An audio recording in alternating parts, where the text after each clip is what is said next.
Hi, my name's Dallin Rice, and today I will be presenting one of the articles for the fourth presentation.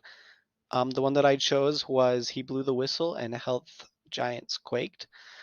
And then to just start this off, I'll just give a brief overview of the case. This case is about James Alderson, and he was an accountant for a hospital in Whitefish, Montana.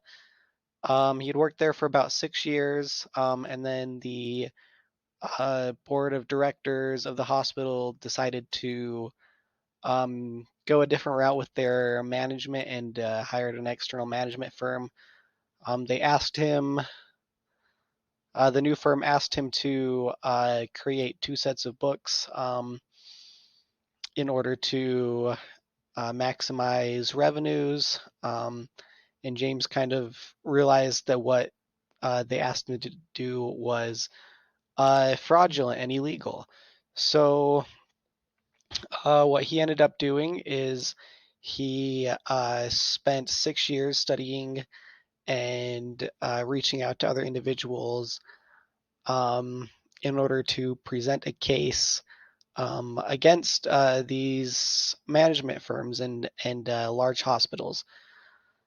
Um, and part of this case, or the main point of this case, is to compare James's actions to that of the IMA Statement of Ethical Professional Practice.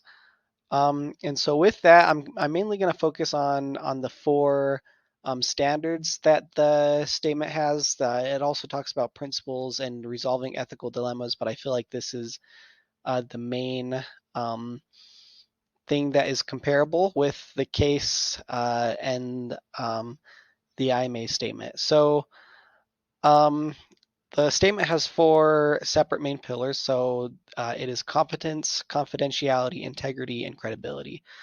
Um, and with competence, I think it's shown through maintaining appropriate knowledge and expertise. Confidentiality is shown through properly handling sensitive information. And integrity is shown through upholding personal values and avoiding conflicts of interest. And credibility is shown by objectively communicating information. Um, And so the next two slides that I have are, I kind of split it two and two for the four standards. The first slide is on competence and confidentiality.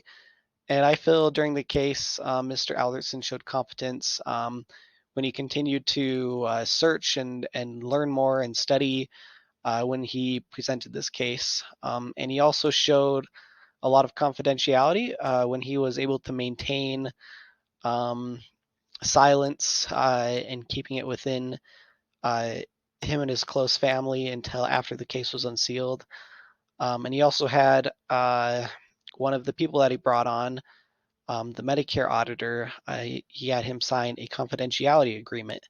So I think he did a very good job with that.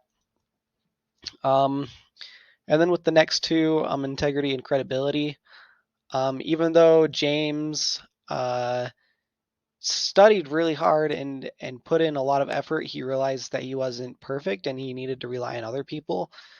And by doing that, I think he was able to maintain a lot of integrity by um, realizing that he wasn't perfect in every single way, and he was able to turn to others to help him. And I think he showed a lot of credibility by bringing on external people and bringing on specialists that were very well versed in their respective fields.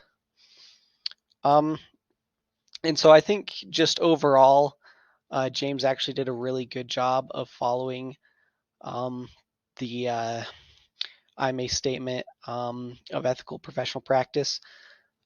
But to wrap up this conclusion, or with this conclusion, we're probably not going to have cases such as James come through our lives.